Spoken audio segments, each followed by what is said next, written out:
రెండు చిన్న కుక్కలు ఆకలితో వీధుల గుండా నడుస్తూ ఒక బేకరీ వద్దకు చేరుకున్నాయి. అక్కడ అద్దాల వెనుక ఉన్న వేడివేడి బ్రెడ్ ముక్కలను చూసి వాటికి నోరూరింది. ఎలాగోలా కష్టపడి ఒక బ్రెడ్ ముక్కను సంపాదించి తినడం మొదలుపెట్టాయి. కానీ ఆ బేకరీ యజమాని వాటిని చూసి చాలా కోప్పడ్డాడు.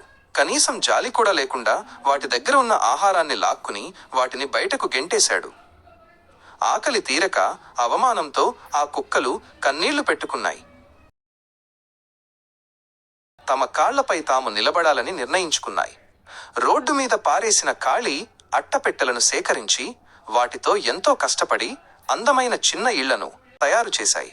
వాటికి రంగులు వేసి ముస్తాబు చేశాయి.